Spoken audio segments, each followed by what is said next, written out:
What would you do if your own family turned on you for money?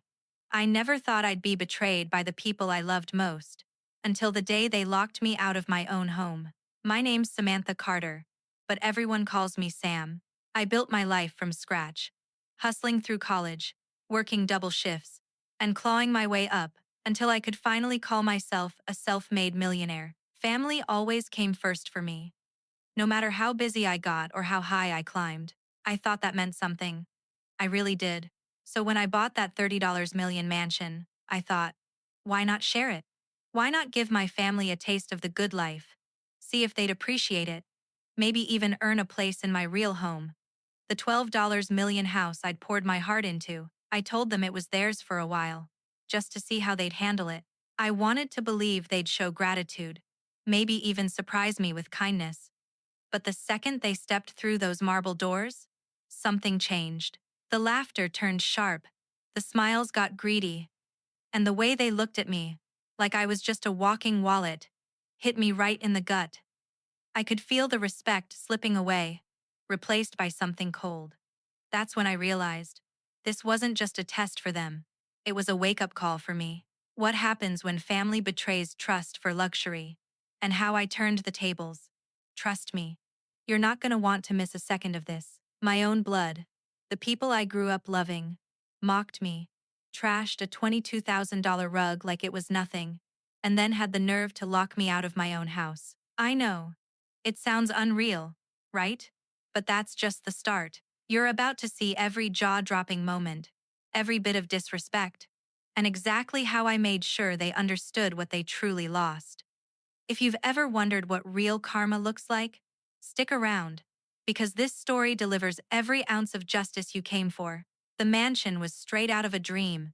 Crystal chandeliers dripping from 20-foot ceilings, marble floors so polished you could see your own reflection, and walls lined with art that probably cost more than most people's houses. Every room was a statement, from the grand piano in the foyer to the infinity pool sparkling out back. I remember the look on my family's faces when they first walked in. Eyes wide, jaws dropped, laughter bubbling up as they ran their hands over velvet couches and gold-plated fixtures. For a second, I felt this rush of pride, thinking maybe I'd finally given them something to be proud of. My mom, Linda, was the first to break the silence. Sam, this is… wow, you really outdid yourself. But even as she hugged me, I could feel her eyes darting around, already sizing up what she could show off to her friends. She'd always wanted more, never satisfied, always chasing the next big thing. My brother Greg swaggered in next, tossing his duffel on a silk chair like he owned the place. Not bad, sis. Bet the neighbors are loaded, huh? He was always competitive, always trying to one-up me. Even when there was nothing left to prove, Aunt Marcia trailed behind, her voice already low and gossipy. Did you see the size of that wine cellar? I bet the last owners had some wild parties here. She lived for drama, always stirring the pot, never missing a chance to whisper in someone's ear. And then there was Riley, my cousin, snapping selfies in every corner, her eyes glued to her phone. This is gonna blow up my socials. She giggled, barely glancing at me.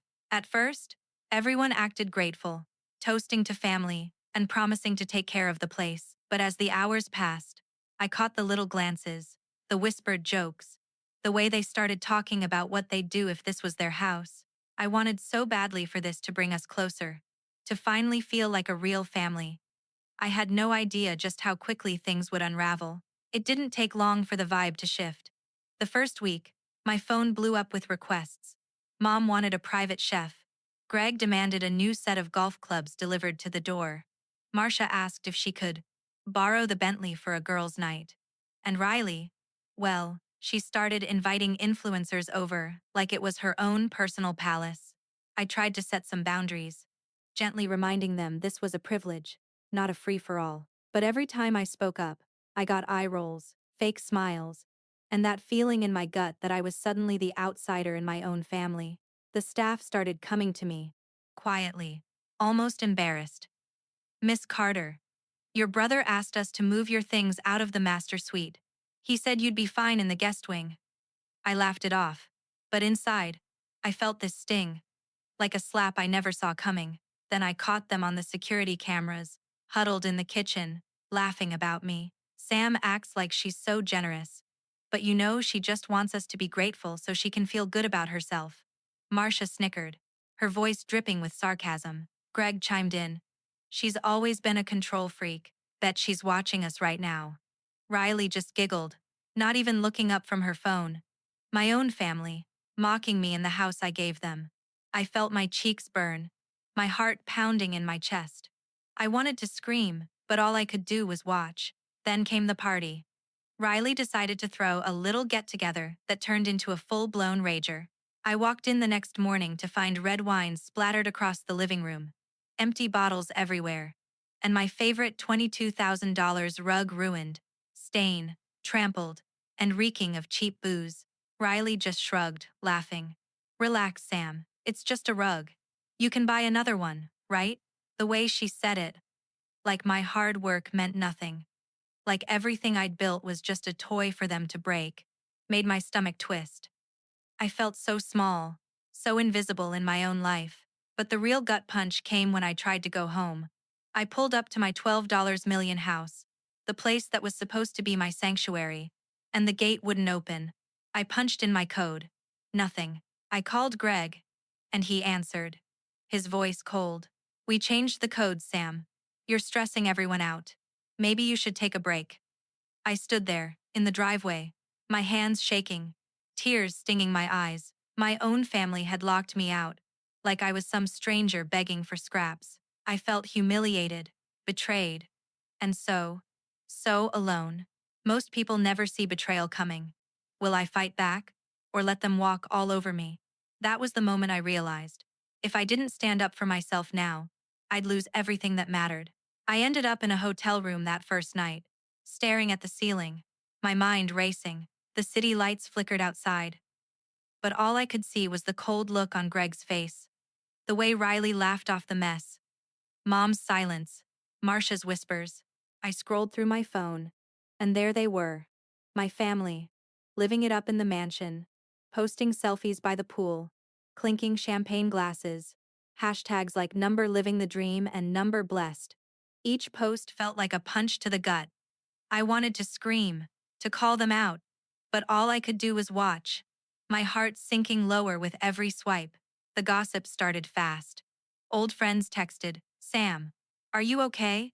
Why aren't you at home? Business partners called, their voices tight with concern. We heard you're displaced? Is everything all right? I could hear the judgment, the pity, the disbelief. Me, Samantha Carter, the woman who built an empire, now locked out of her own life. I felt exposed, like everyone was watching me fall apart. I tried to laugh it off, but the ache in my chest wouldn't go away. I'd worked so hard, sacrificed so much. Late nights, missed birthdays, every dollar earned the hard way. And for what? To be tossed aside by the people I loved most? I sat on the edge of the bed, tears streaming down my face, memories flooding in. Mom holding my hand on the first day of school, Greg and I racing bikes down the block, Marcia braiding my hair, Riley begging me to teach her how to swim. I wept, the pain raw and real, my shoulders shaking. How did we get here? How did I become the outsider in my own story? But somewhere in that darkness, something shifted. The tears dried up, replaced by a slow, burning anger. I wiped my face, took a deep breath, and stared at my reflection in the window. They thought they'd won, that they could take everything and leave me with nothing. But what my family didn't know was that the mansion was never truly theirs, and I was about to remind them exactly who they were dealing with. I woke up the next morning with a fire in my chest, the kind that comes when you finally decide you're done letting people walk all over you. I stared at my reflection, eyes still puffy, but burning with something fierce. I wasn't going to be the victim in my own story. Not now. Not ever again. I grabbed my phone and started making moves, my hands steady, my heart pounding with every call. First, I called Marcus, the head of security at the mansion. He answered with a calm, "We've got your back, Sam." I almost laughed, a real laugh, the first in days. The truth was, the $30 million mansion wasn't even mine. It was a staged rental, a test, and every single staff member, security, chef, cleaners, was loyal to me. They'd seen everything: the wild parties, the trashed rooms, the way my family talked about me like I was nothing. I told Marcus to keep the cameras rolling, to document every act of disrespect, every broken promise, every time they crossed a line. I wanted receipts, and I wanted them all. Next, I called Denise, my lawyer. She was a legend, the kind of woman who could turn a whisper into a storm. I told her everything, my voice shaking with anger and a little bit of hope. They locked me out, Denise. They trashed the place. I want my house back, and I want them to pay for every single thing they ruined. Denise didn't even pause. We'll hit them with trespassing, property damage, and emotional distress. They won't know what hit them. I grinned, feeling a rush of relief and excitement. This was it. This was my turning point. I spent the next day gathering evidence. Marcus sent me video after video. Greg bragging about changing the locks. Riley live streaming her parties. Marcia gossiping about how I'd finally lost control.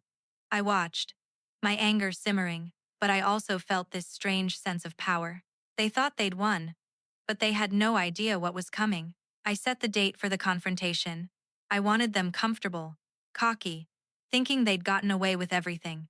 I told Marcus to have security ready, the staff briefed, and the cameras rolling. Denise would be there with the paperwork, ready to serve them with everything they deserved. I could almost taste the justice, sweet and sharp. You won't believe how the tables turn when the truth comes out. My family thought they'd taken everything from me, but they were about to learn that you can't steal what was never yours to begin with. The stage was set, and I was ready to take back my life, one jaw-dropping move at a time. The day of reckoning came faster than I expected. I pulled up to the mansion, my heart thumping, a folder of legal documents in one hand, and Marcus and his security team flanking me. The sun was shining, but the air felt electric, like the whole world was holding its breath. I walked through those grand doors, head high, and found my family lounging in the living room, laughing over mimosas like they owned the place. Greg looked up, smirking. Decided to visit, Sam? Hope you brought snacks. Riley barely glanced at me, too busy scrolling through her phone, and Marcia just rolled her eyes. Mom didn't even bother to stand. I smiled, but it wasn't the smile they remembered. Actually, I'm here for something else. Marcus nodded, and suddenly, security filled the room. Calm, but firm. The laughter died in an instant. Greg jumped up.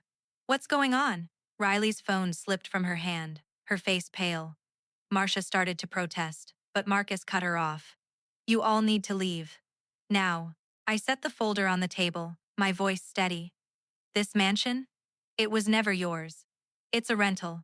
Every staff member here works for me. And every single thing you did, every party, every insult, every bit of damage, has been recorded. I pulled out my phone and played the footage. Riley trashing the rug. Greg bragging about locking me out. Marcia's cruel jokes, their faces twisted from arrogance to shock, then to something like fear. And as for my real home, the $12 million house you locked me out of, that was always mine. You have no claim to it. In fact, you're all being served for trespassing and property damage. You'll be paying for every single thing you ruined. My voice didn't shake, not once. The silence was thick, broken only by Riley's whimper and Greg's angry sputtering. Mom finally looked at me, her eyes wide, but I just shook my head. The power had shifted, and they knew it. All that entitlement, all that arrogance, gone in a heartbeat. They'd lost everything, and I'd never felt stronger. It was almost surreal watching them get escorted out, their faces drained of all that smug confidence. Greg tried to argue, his voice cracking, but security didn't even flinch. Riley sobbed, mascara streaking down her cheeks, clutching her designer bag like it could save her. Marcia muttered curses under her breath, and Mom just stared at the ground, silent for once. They left with nothing but the clothes on their backs. No mansion, no access to my money, and a stack of legal papers that spelled out every dollar they owed for the damage they'd done. I watched from the window as they stood on the curb, lost and small, the world suddenly a lot colder, without all the luxury they'd taken for granted. Word spread fast. People love a good scandal, And soon everyone knew what had happened. Old friends who used to beg for invites to the mansion stopped calling. Business partners who once fawned over my family now kept their distance, shaking their heads in disbelief. The same people who'd laughed at my expense were now whispering about how quickly things had turned. I could almost hear the sighs, and the serves them right from across town. For the first time in weeks, I walked back into my real home, the $12 million house that was always mine. I took a deep breath, feeling the weight lift off my shoulders. The silence was peaceful, not lonely. I wandered through each room, touching the walls, the furniture, the memories I'd built with my own two hands. I felt a strange mix of sadness and relief, but mostly, I felt proud. I'd stood up for myself. I'd taken back my life. Their greed and disrespect cost them everything. But I came out stronger, wiser, and finally free. Sometimes, the people closest to us are the ones who need to learn the hardest lessons. I used to think loyalty was automatic, that family would always have my back just because we shared a name. But real loyalty? That's earned, not bought. My family thought they could trade respect for luxury, that they could take and take without ever giving back. In the end, they lost everything that mattered: trust, love, and a place in my life. I walked away with my dignity, my home, and a heart that finally knew its own worth. If you've ever been betrayed by someone you trusted, you know how much it hurts. But you also know how powerful it feels to stand up for yourself and take back your story. So, tell me, have you ever had to teach someone a lesson they'd never forget? Drop your story in the comments. Hit like if you believe in karma, and subscribe for more real-life justice stories. You never know who's watching, or what they might lose next.